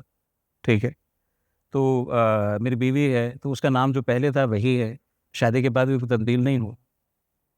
تو نام تبدیل کیوں نہیں کرنا؟ سوال یہ ہے. ٹھیک ہے، کیوں نہیں کرنا نام تبدیل؟ اس لیے نہیں کرنا ہے کہ آپ کی ایک حیثیت ہے، آپ کی ایک الگ شخصیت ہے. تو آپ جو ہیں بس ہیں، کسی اور کے ساتھ جڑ کر جو ہے وہ کیا ہوگا؟ اس کا مطلب یہ ہے کہ آپ کی وہ حیثیت جو آپ ہیں وہ نہیں تھی مکمل، کوئی اور ہے جو آپ کو مکمل کر رہا ہے. تو اگر ایسا ہے تو پھر مرد کو بھی تو کوئی عورت ہی آگے مکمل کرتی ہے نا. وہ خود بخود تو مکمل نہیں ہوتا، اکیلا تو مکمل نہیں ہے نا. تو کوئی تو ہے جو آگے اسے مکمل کر رہا ہے. سو ان کے اس حوالے سے یہ بہت ہی خاص بات ہے اور بڑی اہم بات ہے. دوسرا جو ہے ہمارے جو ناول عام طور پر خواتین کو موضوع بناتے ہیں ان میں زیادہ تر یہ ہوتا ہے کہ جو سوسائٹی کے اندر پھنسی ہوئی ہیں خواتین، ٹھیک ہے، ان کو کہیں تو اچھا اس میں ایک اور جو بہت اہم تصور ہے جس کا ہمیں زیادہ خیال اب رکھنا چاہیے وہ انٹرسیکشنلٹی ہے۔ انٹرسیکشنلٹی یہ ہے کہ خاتون کو صرف اور صرف ہمیں خاتون کے طور پر نہیں دیکھنا چاہیے، وہ خاتون امیر ہیں یا غریب ہے اس لحاظ سے بھی دیکھنا چاہیے، وہ کہیں اقلیت کا حصہ ہے اگر تو خاتون ہونے کی وجہ سے وہ کمزور ہے، پہلی بات اقلیت کا حصہ ہونے کی وجہ سے زیادہ کمزور ہے۔ تو ایک آپ کی شخصیت دراصل کیا ہے، ایک انٹرسیکشن ہے جو کئی دھارے آ کے جو ہے اس پہ مل رہے ہیں کہ آپ کی مثال کے طور پر پولیٹیکل پوزیشن آپ کی کیا ہے، آپ کی سوسائٹل پوزیشن جو ہے وہ آپ کی کیا، سوشل پوزیشن آپ کی کیا ہے، اور اس کے ساتھ ساتھ جینڈر جو آپ کا ہے وہ کیا ہے، تو یہ ساری چیزیں جو ہیں وہ کر رہی ہوتی ہے، تو آپ کی شخصیت ایک طرح سے انٹرسیکشن ہے۔ یہ جو خواتین ہیں یہ ہمیں بتا رہی تھیں کہ جب تقسیم ہوئی تب کیا ہوا، ٹھیک ہے، تقسیم میں مثال کے طور پر دیکھیں نا، ہم کیا ہوا کہ ہم نے جب غصہ نکالنا تھا تو ہم نے مرد کو تو قتل کر دیا، ٹھیک ہے، عورت کو ہم نے ذلیل کرنے کا ایک ذریعہ بنایا، کیوں، وائی، یہ کیا ایک طریقہ تھا کہ خاتون کے ساتھ اگر کچھ کیا جائے گا تو پھر یہ زیادہ کاری زخم جو ہے وہ لگے گا، اور یہ اتنا گہری بات ہے جو اب تک پھنسی ہوئی ہے ہمارے اندر کہ ہم جب یہاں اس ملک میں فلم بناتے ہیں تو ہمارا ہیرو میل جو ہے وہ یہاں کا ہوتا ہے اور فیمیل جو ہے وہ کسی دوسرے ملک کی ہوتی ہے، ٹھیک ہے، اور یہ سلسلہ شرر سے میں دیکھ رہا ہوں کہ ناولوں میں ہے، ٹھیک ہے، منصور موہنا ہے تو منصور ہمارا ہے اور موہنا ان کی ہے، ٹھیک ہے، تو ملک العزیز اور ورجنا ہے تو ملک العزیز ہمارا ہے اور ورجنا جو ہے وہ ان کی ہے، ٹھیک ہے، تو وہ فدا ہو جاتی، ہمیں دیکھتے ہی فدا ہو جاتی ہیں، اور یہ پتہ نہیں کیا ہے، خیر، لیکن یہ خیر ہے۔ تو اب یہ ہے کہ وہ خواتین، ان کو کتنی طرح کے مسائل ہیں، ٹھیک ہے، ایک تو یہ ہو گیا کہ آپ آ رہے ہیں، آپ سفر کر رہے ہیں تو سفر کے دوران جو ہے وہ آپ کو ایک مسئلہ ہے کہ آپ کو پکڑ لیا جائے گا اور کسی کی قومی عزت کو پامال کرنے کے لیے آپ کو نقصان پہنچایا جائے گا، ٹھیک ہے، پھر کیا ہوگا، پھر یہ ہوگا کہ آپ کسی گھر سے آئی ہیں، آپ آ گئی اپنے سسرال میں، وہاں رہتے ہوئے آپ کے ساتھ کیا ہوگا، ٹھیک ہے، یہ ہمارا سارا ناول یہ ڈسکس کر رہا تھا کہ آپ کی ساس آپ کے ساتھ کیا کر رہی ہے، آپ کی نند آپ کے ساتھ کیا کر رہی ہے، ٹھیک ہے۔ میں بعض اوقات حیران ہوتا ہوں کہ جو ہمارے پرانے لکھنے والے تھے مثلاً وہ زیادہ پروگریسو تھے بعض معاملوں میں، مثلاً آپ ہیر رانجھا کا قصہ پڑھیں تو ہیر رانجھا کے قصے میں سہتی اور ہیر، ٹھیک ہے، ان کا ریلیشن شپ کیا ہے، ان کا کیا ہے، اب سوشلی وہ بھاوج اور نند ہیں لیکن ایک معاملے میں وہ اس کی مدد کر رہی، ٹھیک ہے، اور وہ اپنے خاندان پر جو دھبا لگنے والا ہے، ٹھیک ہے، اگر وہ کوئی ظاہر ہے کہ یہ وہ اس کہانی کے تناظر میں کہہ رہا ہوں، ٹھیک ہے، تو وہ کیا تھا، لیکن ہمارے عام طور پر ناول لکھنے والی ہیں، ٹھیک ہے، بعض بہت ہی باغی قسم کی خواتین بھی ہیں، ٹھیک ہے، ضدی جیسے یا لحاف جیسی فکشن لکھنے والی جنہوں نے اس سب کو اڑا کے وہ رکھ دیا۔ ہمارے ہاں میل ناول نگاروں میں بھی ایک خاص رویہ جو ہے وہ آیا، وہ کیا تھا، وہ یہ تھا کہ ہمارا جو پرانا ہے، ٹھیک ہے، تو عمارتوں کے ماہر یہاں بیٹھے ہوئے ہیں، ہماری پرانی عمارتیں، ہماری پرانا سماج جو چلا گیا ہے، اور خاص طور پر 1857 کے بعد جیسے جو ہے بات ہوئی کہ ہمارا ایک آئیڈینٹیکل کرائسس ہے، تو اس آئیڈینٹیکل کرائسس میں ہم کہاں سے اپنے آپ کو شروع کریں، 14 اگست 1947 سے شروع کریں، 712 سے شروع کریں، یا اس سے بھی پیچھے سے شروع کریں، تو اس میں مختلف لوگوں نے اپنے آپ کو ماضی کو کھنگالنا جو ہے وہ شروع کیا، تو اب ایک آئیڈینٹی اپنی بنانے کے لیے، ٹھیک ہے، جیسے انڈس ساگا ہے، تو اب ایک یہ ہوا کہ ہم وادی سندھ کو یہ کہہ رہے ہیں کہ یہ وادی سندھ ہمیشہ سے پورے ہندوستان کا حصہ نہیں رہا، یہ ایک الگ تہذیب ہے، اچھا الگ تہذیب ہے، اس الگ تہذیب میں بیسک جو ایتھوس تھا اور ورلڈ ویو تھا وہ کیا تھا،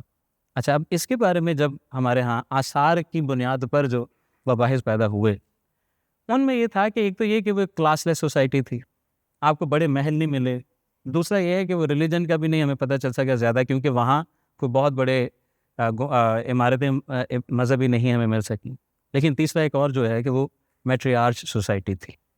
اچھا اب یہ وہ تھیم ہے جس کو تارڑ صاحب نے بہاؤ میں بھی لے کے آئے ہیں، وہ بہت ایک یادگار کردار ہے، ٹھیک ہے، اور اس میں صرف وہ ایک خاتون نہیں ہے جو طاقتور ہے، جو اس کا مرکزی کردار ہے پاروش نہیں، اس کے علاوہ جتنے فیمیل کریکٹرز ہیں وہ سارے کے سارے بہت سٹرونگ ہیں، اور یہ بہت اہم بات اس لیے ہے کہ خود تارڑ صاحب پنجاب کے ایک معروف جٹ گھرانے سے، جو بالکل ایک جو ہے مردانہ ساری اور فیوڈل ایک سارا، تو وہ اس جاگیردارانہ ساری صورتحال کے اندر جب رکھے، تو یہ بہت ہی پروگریسو اور ایک انقلابی بات ہے کہ انہوں نے ہمیں یہ دکھایا کہ خاتون. اچھا، اب جب یہ دکھایا، پھر اس کے بعد آپ سندھ میں دیکھیں تو جیم عباسی ہیں جو بالکل ابھی اس وقت لکھ رہے ہیں، تو سندھ میں انہوں نے ناول لکھا.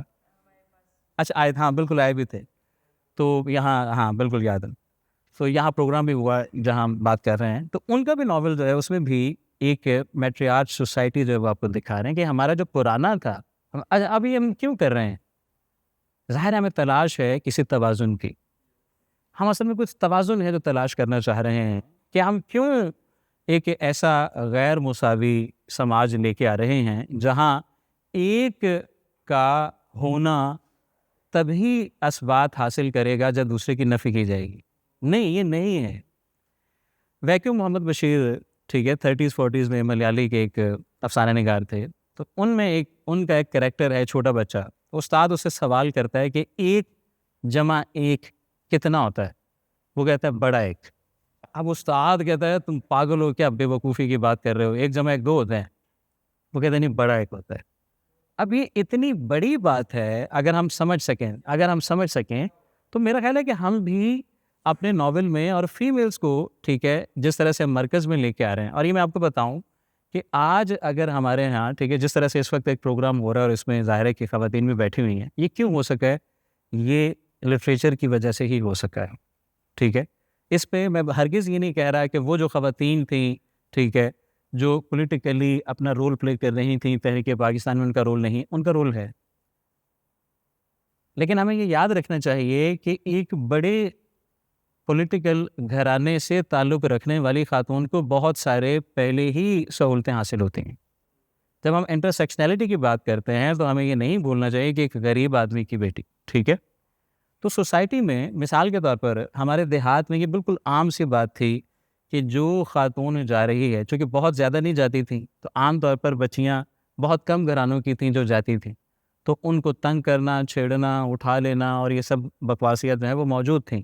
لیکن جب ایک طرح سے، ٹھیک ہے، اگر میتھمیٹیکلی ہم دیکھیں تو نصف سے زیادہ گاؤں کی بچیاں جو ہیں جب جانے لگیں تو پھر سارے ان کے محافظ بن گئے، پھر نہیں کسی کو ضرورت ہوئی کہ وہ چھیڑے تھے.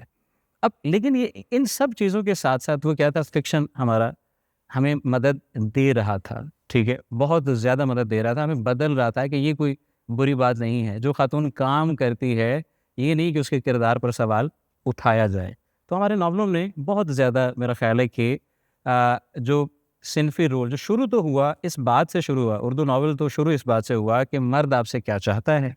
آپ کو اچھی بیوی، اچھی بہو، اچھی بیٹی یا اچھی ماں اگر بننا ہے تو وہ کیسی ہونا چاہیے، ہم آپ کو بتا رہے ہیں. ہم اس میں وہ ایک ہم اکبری عسکری کا رول بھی جو ابن نظیر احمد صاحب نے لکھا، اکبری عسکری والا، جس کا بعد ڈرامہ بھی بنا، تو اس میں بھی ہمیں یہی بتایا جاتا ہے کہ اچھی لڑکی کیا کرتی ہے اور جو اچھی لڑکی نہیں ہوتی وہ کس سگڑ لڑکی جو ہے وہ ایسی ہوگی، یہ وہ. تو کہانی کے ذریعے یہ ایک سٹل طریقے سے اندر ہمارے پینیٹریٹ کرتی ہے تھاٹ کہ اچھا گھر کی جو اچھی لڑکی ہے وہ یہ چیزیں کرے گی، سگڑ ہوگی تو ایسی ہوگی، جو ذرا اس طرح سگڑ نہیں ہے تو وہ اس طرح کی چیزیں کری ہوتی ہے، تو وہ بھی کہیں ذہن میں بیٹھتا ہے. اتنی زبردست گفتگو ہے کہ مزہ آ رہا ہے ہم سب کو ہی، لیکن ہم چاہتے ہیں کہ کوئی سوال، کیونکہ وقت، جی جی جی جی پلیز. کوئی سوال، اور پلیز یہ مائک میں بولیے گا تاکہ آواز بھی آ سکے. تو آج کی گفتگو کے حوالے سے اگر آپ کچھ پوچھنا چاہیں تو وہ ضرور پوچھ سکتے ہیں آپ. میرا کویسچن لٹریچر سے ریلیٹڈ بھی ہے اور پلس آپ ایک فائدہ اٹھا رہے ہیں، استاد بھی ہیں، تو ملا جلا سوال ہے کہ اگر ہم 70s 60s میں دیکھیں تو بہت اوپننیس تھی معاشرے میں. اب ہم دیکھیں تو وہ ایک گھٹن سی آ گئی ہے جس میں ڈبیٹ بھی نہیں ہو سکتی، ٹالرنس ختم ہو گئی ہے. سو لٹریچر میں بھی اگر ہم دیکھیں تو بیسیکلی یہ رول جو ہے، یہ استاد اور رائٹرز جو ہیں وہ ہمیشہ سے یہ رول ان کے پاس رہا ہے. یونیورسٹیز میں ڈبیٹ ہوتی تھی، وہ ختم ہو گئی ہے. سینسٹیو ٹاپکس پہ لکھنے والوں نے لکھنا کم کر دیا، بیکاز جیسے آپ نے ابھی بات کی تھی کہ کریکٹر بلڈنگ جو ہے سوسائٹیز کے ایشوز کو وہ رائٹرز ٹچ کرتے ہیں ہمیشہ. تو وہ آپ کے خیال میں یہ دونوں جگہ میں یہ کیوں کم ہو گیا ہے اور کیوں یہ اسپیس شارٹ ہوگی؟ میرا خیال ہے کہ اس کو اور طرح سے میں تو دیکھتا ہوں، اسپیس کم نہیں ہوئی، اسپیسز ہو گئی ہیں. اصل میں جو ہوا ہے نا، پہلے ہمارے پاس تعلیمی ادارہ ہوتا تھا جہاں ہر طرح کی ڈبیٹ ہوتی تھی. اب ہمارے پاس بہت ساری ڈیجیٹل اسپیسز موجود ہیں، ٹھیک ہے، تعلیمی ادارے موجود ہیں، لیکن تعلیمی اداروں کے علاوہ ایک آزاد جگہیں بھی موجود ہیں جہاں آپ سوال کر سکتے ہیں، بات کر سکتے ہیں. جہاں تک آپ نے بات کی کہ مشکل بات کی، اور میرا یہ خیال ہے کہ جہاں آپ کو ایک بھاری بھرکم جو ہے نا، اوپر جو لوگ بیٹھے ہوئے ہیں یا کچھ چیزیں ہیں ان کی طرف سے ایک یا نظام ہے اس کی طرف سے جہاں مخالفت کا سامنا ہے. لیکن میں یہ سمجھتا ہوں، میں 20 سال سے پڑھا رہا ہوں، ابھی تک کوئی ایک کلاس ایسی میں نے نہیں دیکھی جس میں لڑکوں کی تعداد لڑکیوں سے زیادہ ہو. اب میں نے بالکل یہ دیکھا ہے کہ 2005 میں جب لڑکیاں آتی تھیں تو ان میں 4 یا 5 ہوتی تھیں جو حجاب میں ہوتی تھیں، اور باقی ٹھیک ہے، مطلب میری امی نے کبھی حجاب نہیں کیا، میری بیوی نے کبھی کیا. تو وہ بھی اور ایسا نہیں ہے کہ وہ کوئی دینی، مطلب میری والدہ تو قرآن مجید بھی پڑھاتی تھی بچیوں کو خاص طور. اب مسئلہ یہ ہوا کہ آہستہ آہستہ ٹھیک ہے ایک خوف ہے، اور وہ خوف کس سے ہے، اور بڑی شرمندگی سے میں یہ بات کر رہا ہوں کہ مجھ سے ہے، مردوں سے. اب جب عورت باہر نکلتی ہے، ٹھیک ہے، تو ایک چیز جو فکشن میں کم آئی ہے، ہماری شاعری میں زیادہ تھی، کلاسیکی شاعری میں زیادہ ہے، وہ ہے میل گیز. میل گیز کیا ہے کہ مرد جب کوئی، میرا خیال ہے کوئی 13-14 برس کا ہوتا ہے، تب سے لے کے فوت ہونے تک وہ، اور میں اکثریت کی بات کر رہا ہوں، میں ظاہر ہے سب یہ نہیں کہہ رہا، میں یہ آؤٹ رائٹلی کہنا کہ تمام کے تمام ایسے ہیں.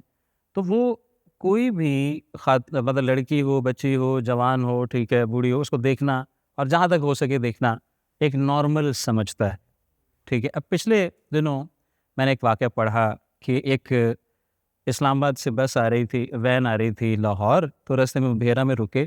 تو بھیرا میں جب رکے تو فرنٹ سیٹ پہ جو خاتون تھی وہ اتری تو کافی اس کی ہوائیاں نہ اڑی ہوئی تھیں. تو خاتون کی ہوائیاں جو اڑی ہوئی تھی، تو ایک آدھ بندہ جو تھا، جس نے لکھا یہ واقعہ، اس نے کہا کہ میں نے ہمت کر کے پوچھا کہ کیا آپ پریشان ہیں، کیا ہوا ہے؟ تو اس نے کہا کہ کیسے بتاؤں کہ یہ ڈرائیور جو ہے مجھے ہراس کر رہا ہے. یہی ہراس کرا تو پھر اس میں کیا ہے، آپ فون کریں 15 پہ. اس نے 15 پہ فون کیا، پولیس آ گئی، پولیس اس کو پکڑ کے لے گئی. بڑا اچھا ہوا؟ نہیں اچھا ہوا. کیا نہیں اچھا ہوا؟ اچھا یہ نہیں ہوا کہ کیا اس پولیس نے یہ قبول کر لیا کہ تنگ کرنا، دیکھنا، گھورنا غلط تھا. وہ اس کو لے گئے ہوں گے، ٹھیک ہے، بدگمانی ہے میری کہ وہ اس کو لے گئے ہوں گے، اس کو مارا پیٹا ہوگا، اسے پیسے لیے ہوں گے اور چھوڑ دیے ہو. لیکن اس پولیس والے کے ذہن میں یہ نہیں آیا ہوگا کہ یار یہ غلط ہے، دیکھتا نہیں چاہیے. ٹھیک ہے. اب اس کا حل کیا نکالا والدین نے؟ اس کا حل والدین نے نکالا کہ انہوں نے برقعے پہنا دیے. بہت سارے لوگ جو ہے یہ کہتے ہیں دیکھیں کتنا جو ہے کھو گیا ہے. میں یہ کہتا ہوں کہ نہیں، یہ بات آپ نہ سوچیں. یہ بات آپ دیکھیں کہ وہ یونیورسٹی میں آ گئی ہے. ٹھیک ہے.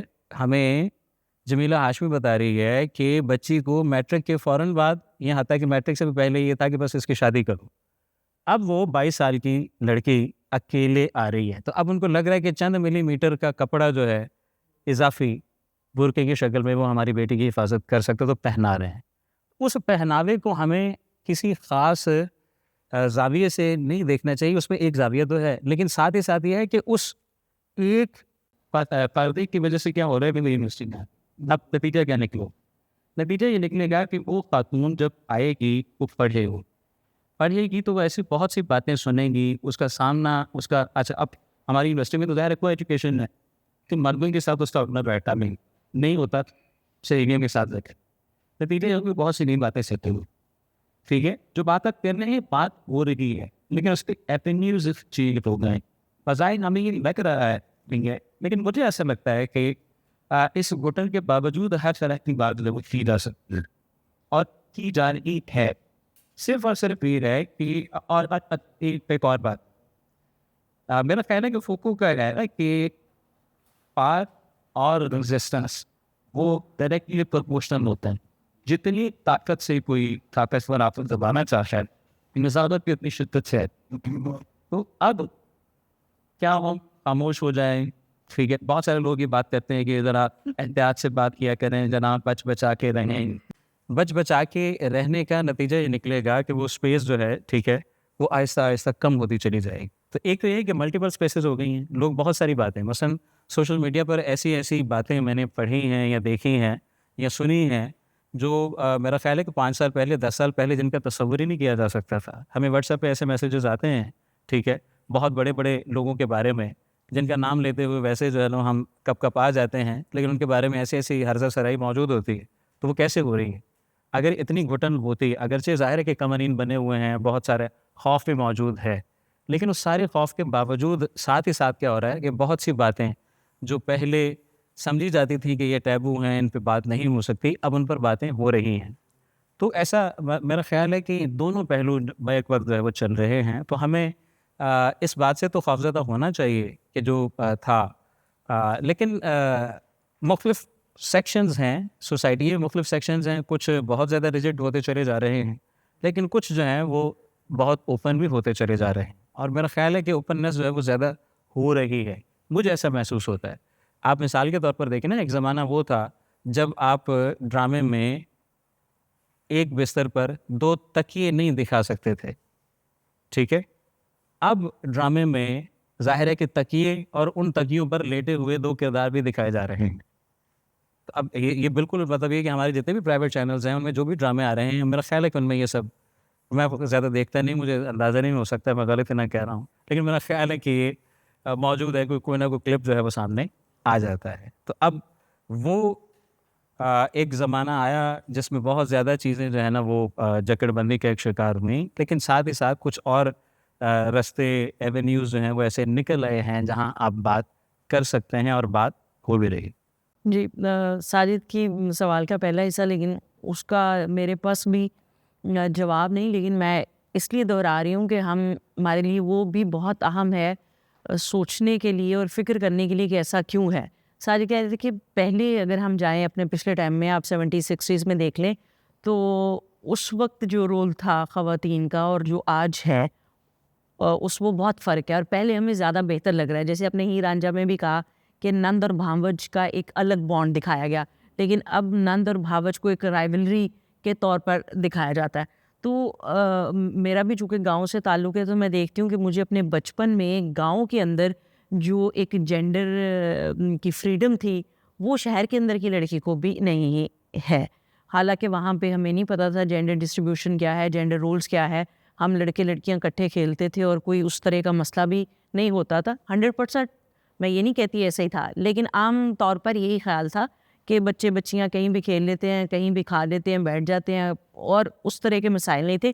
جتنی حساسیت اب پیدا ہو چکی ہے، تو یہ خیال کہ کیا جو بہت زیادہ ہمیں سینسیٹائز کیا گیا اس کے کوئی ایسے نقصان تو نہیں آئے جو پہلے ہم نہیں بھگت رہے تھے جب یہ سینسیٹائز نہیں تھا. میرا خیال ہے کہ اس کو ایک اور زاویے سے ہمیں دیکھ لینا چاہیے. ایک چیز ہے جس کو کہتے ہیں ٹرسٹ ایشوز اب صرف فیمیلز کے لیے نہیں ہیں، میلز کے لیے بھی ہیں. مثال کے طور پر میرا بیٹا ہے، وہ 11 سال کا ہے. آج تک ایسا نہیں ہوا کہ میں نے کسی کے بھی گھر میں اس کو ایک رات بھی رہنے کے لیے چھوڑا ہو. اب وہ تو لڑکی نہیں ہے. بیسیکلی ہوا یہ ہے کہ کوئی ایسی جو ہے نا، میرا خیال ہے کہ ہمیں اب اندازہ ہو رہا ہے کہ جو چیزیں پہلے ہوتی تھیں لیکن انڈر دا کارپیٹ دب جاتی تھیں، وہ اب سامنے آ گئی ہیں، اب ڈاکیومنٹ ہو رہی. اب ڈاکومنٹ ہونے کی وجہ سے ہم زیادہ حساس ہو گئے ہیں. تو اس کو صرف اور صرف جینڈر کا مسئلہ نہیں ہے اب، یعنی ان جنرل جو ہے نا وہ، اور یہ صرف یہاں نہیں ہے، ہر جگہ پہ ہے. اوور آل پوری دنیا میں اگر آپ دیکھیں تو ٹرسٹ ایشوز جو ہیں وہ بہت زیادہ ہیں. اب کوئی کسی پہ جو ہے نا وہ ٹرسٹ کرنے پر تیار نہیں ہے. تو پہلے اگر کوئی واقعہ ہوتا تھا تو وہ کسی خاص جگہ پہ جہاں ہو رہا ہے تو وہ اس جگہ تک محدود رہتا تھا.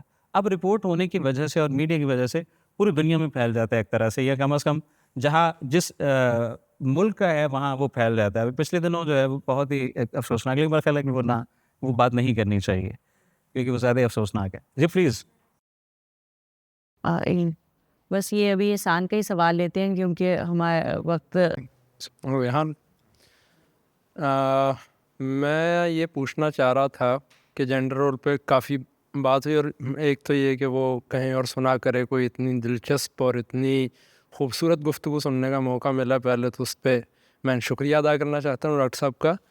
پیرافریز کے بارے میں اگر وہ بھی پاکستان کا حصہ ہی ہیں اور اردو پاکستان کی قومی زبان ہے اور اس میں ناول لکھا گیا ہے تو مطلب سمجھ ہی رہے ہیں آپ, میں جن خطوں کی بات, جنگ زدہ خطوں, وہاں جو جینڈر وومن کا, عورت کا رول رہا ہے یا اس میں گریجولی ارتقا ہوا ہے اور جس سطح پہ آج کھڑا ہے, یا جو 20 سال میں پچھلے فکشن لکھا گیا ہے اردو میں یا 25 سال میں, تو اس میں اس کو کوئی جگہ دی گئی ہے مجھے معلوم نہیں ہے, یا بالکل وہ پنجاب سینٹرک ہے یا اربن سینٹرک, کراچی سینٹرک اور پنجاب سینٹرک ہے, سمپلی اگر میں پوچھوں تو. اگر نہیں دی گئی تو اس کی کیا وجہ ہو سکتی ہے؟ اچھا, میرا یہ خیال ہے کہ پچھلے 10-15 سال میں نا جو ہمارے, جس کو آپ پیرافریز کہہ رہے ہیں, ہوا یہ ہے کہ پہلے ہمارا عمومی جو ڈسکورس تھا وہ نیشنلسٹ تھا. ہم جو بات کہتے تھے ویسے لگتا تھا کہ وہ سب کے لیے ہے. اب آگے ہمیں پتہ چلا کہ ایسا نہیں ہوتا, ٹھیک ہے. تو اب ہمارا جو دائرہ ہے اور جیوگرافیکل, ٹھیک ہے, پولیٹیکل جیوگرافی تو ہماری ویسے ہی ہے جیسی, ٹھیک ہے, 1971 کے بعد سے اب تک ویسے ہی ہے, لیکن ہماری سوشل جیوگرافی جو ہے وہ زیادہ وسیع ہوئی ہے, اور جو لٹریری جیوگرافی ہے وہ تو بہت ہی وسیع ہوئی ہے. بس میں آپ کو بتاتا ہوں کہ مثلا جہلم کے ایک اندرونی گاؤں کی کہانی ہے, خالد طور صاحب نے لکھی, اور وہ ہے کانی نکاح. اب کانی نکاح کیا ہے کہ ایک لڑکی ہے, تو وہاں جس سے اس کی شادی کرنی ہے ممکنہ طور پر, کیا ہمارے یہاں جیسے ہوتا ہے کہ پہلے ہی بہت بچپن میں یہ طے کر دیا جاتا ہے کہ کس کے ساتھ ہونی ہے. تو اب وہ لڑکا باہر گیا ہوا ہے, تو اب یہ ہے کہ اس کا نکاح تو کر دینا چاہیے. اب لڑکا موجود نہیں ہے, اور یہ فون وغیرہ کے سے پہلے کی کہانی, یا کم از کم اس گاؤں میں نہیں ہے. تو وہ کیا کرتے ہیں, وہاں ایک رسم ہے کہ اس لڑکی کا نمائندہ کیا ہوگا, ایک کاننا ہوگا, ایک چھوٹی چھڑی ہوگی. تو ایک طرف لڑکی بیٹھے گی, دوسری طرف وہ چھڑی, اور اس سے نکاح کر دیا جائے گا. اب اس ناول میں جو خالد صاحب نے خوبی رکھی وہ یہ ہے کہ اس پورے ناول میں سب لوگ بات کر رہے ہیں, وہ لڑکی نہیں کر رہی.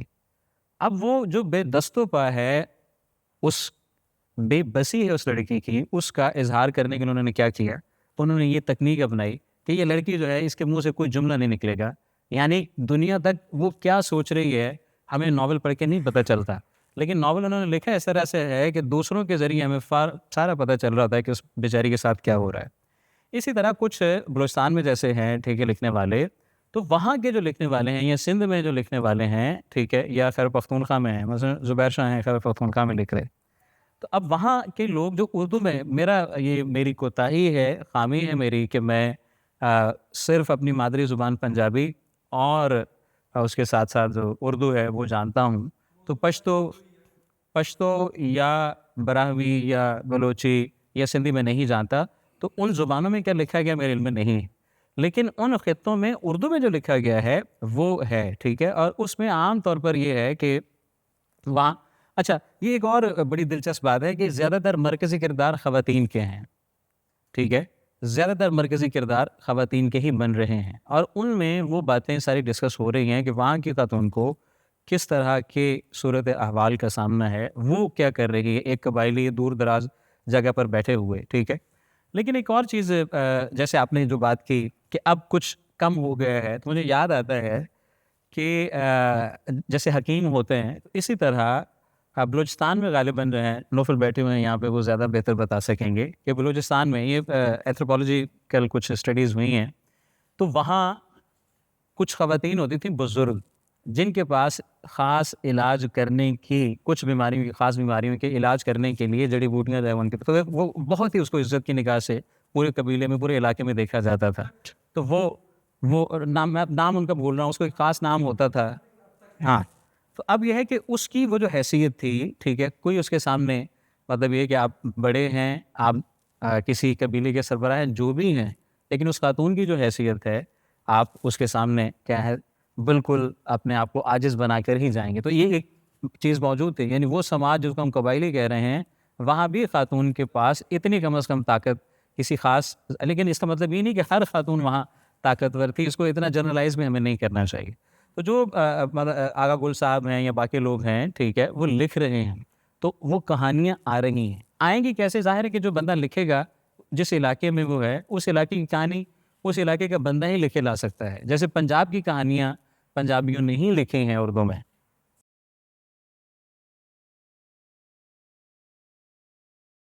یہ سب سے حیرت انگیز بات یہ ہے کہ بلوچستان سے آنے والی اردو کہانیوں میں وہاں کا نیٹو باشندہ کم ہی ہے، کیونکہ آغا گل سمیت سب پنجابی ہیں اور سیٹلر ہیں.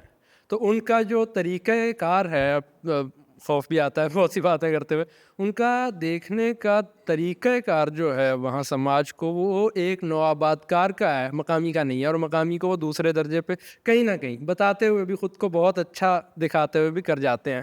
آغا صاحب کو میں نے پڑھایا، ملا بھی ہوں، آپ نہیں بھی. ہاں وہ دیکھیں نا، بات یہ ہے، میں نے شروع میں عرض کیا تھا کہ زبان غیر سے جو شرح آرزو ہے، یہ ممکن نہیں ہے کہ کوئی بندہ میری جگہ پہ میری 100% یا بہترین یا حقیقی نمائندگی کر سکے. یہ ہو نہیں سکتا. وہ اگر آئینہ بھی ہوگا تو وہ رائٹ کو لیفٹ تو بنا ہی دے گا نا. تو اتنا ایک تو ہونا ہی ہے.